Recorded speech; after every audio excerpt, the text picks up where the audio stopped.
Good morning everyone. मैं आशा करता हूँ कि आप लोग सब अच्छे होंगे। आज की वीडियो हमारी how to move chess pieces पर रहेगी। बिना किसी देरी के वीडियो को शुरू करते हैं। अपन चेस के अंदर सबसे पहला पीस पॉन को लेते हैं। जो पॉन है वो एक्चुअली 2 कदम भी चलता है, 1 कदम भी चलता है। लेकिन जो पॉन होता है वो शुरू के अंदर 2 कदम चलता है।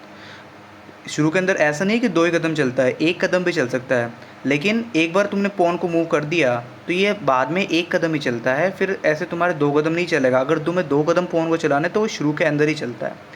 तो ये बात होती है हमारे पॉन की। अब बात करते हैं अपन नाइट की। जो नाइट है वो अपना कैसे चलता है, एल शेप में चलता है। एल शेप का मतलब लाइक एल। तुम यहाँ पे देख सकते हो कि L L design, L form बन रही है, लाइक ऐसे करके ऐसे एल फॉर्म बन रही है, एल फॉर्म बन रही है, एल फॉर्म बन रही है। जो नाइट है वो अपना इस हिसाब से चलता है कि ये एल बना के चलता है। Okay, night is done. Now let's move on the bishop. जो बिशप है हमारा वो एक्चुअली डायगनल के अंदर चलता है, डायगनल कवर करता है। जैसे कि वाइट बिशप होता है वो वाइट डायगनल कवर करता है, और जो ब्लैक बिशप होता है वो ना ब्लैक डायगनल कवर करता है। जैसा कि अब ये वाइट बिशप है अपना, क्योंकि वाइट स्क्वायर के ऊपर है तो ये वाइट बिशप कहलाता है। और जो ब्लैक स्क्वायर के ऊपर होता है, लाइक अपना जैसे मान लो ये ब्लैक स्क्वायर पे होता तो ये ब्लैक बिशप होता। जो ब्लैक बिशप होता है वो अपना ब्लैक डायगनल्स पे चलेगा, लाइक डायगनल डायगनल लाइक ऐसे। ठीक है, जो ब्लैक बिशप होता है वो अपने ऐसे चलेगा, वैसे ब्लैक डायगनल्स पे चलता है। और जो वाइट बिशप होता है वो अपना वाइट डायगनल्स पे चलता है। नाउ अपन रुक पर चलते हैं। जो रुक होता है अपना, रुक अपना यहाँ पे पड़ा रहता है एज वी नो। जो इसे चलता है वो एक्चुअली हॉरिजॉन्टल चलता है। हॉरिजॉन्टल चलता है, वर्टिकल चलता है, लाइक ऐसे ऐसे ऐसे ऐसे। इस प्रकार जो है गाइस रुक का मूवमेंट होता है हमारे यहाँ पे। ओके, अब बात करते हैं हमारी queen. Queen is the most powerful piece in the chess.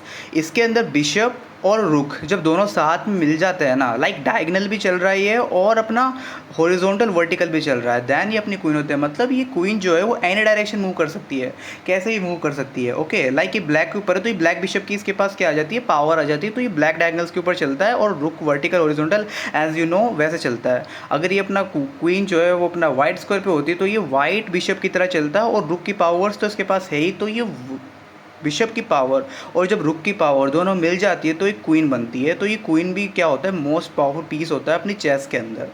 अब किंग। गाइज जो ये किंग होता है वो बहुत इंपॉर्टेंट पीस होता है। किंग 1 कदम चलता है, इसके पास ज़्यादा पावर्स नहीं होती है एज़ कम्पेयर टू क्वीन और एनी अदर पीसेस के पास ज़्यादा पावर नहीं होती। लेकिन गेम का जो होता है ना, गेम का इम्पोर्टेंट पीस, सबसे इम्पोर्टेंट पीस, मतलब ये है तो सब है, ये नहीं है तो कोई नहीं है, वो होता है किंग। मतलब मोस्ट इम्पोर्टेंट पीस। सामने वाले अपोनेंट अगर इसकी चेकमेट कर देते हैं तो you lose the game, you lose the game. This is the most important piece, सबसे इम्पोर्टेंट पीस होता है ये। तो अपन को इसको ही सेव करके अपोनेंट को क्रैश करना होता है। अपोनेंट का किंग की चेकमेट करनी होती है तो सामने वाला गेम हार जाता है। तो किंग की यही चीज़ होती है, ये बहुत इंपॉर्टेंट पीस होता है। ओके, आई होप तुमको ये वीडियो समझ में आई होगी कि चेस के पीसेस कैसे मूव करते हैं। थैंक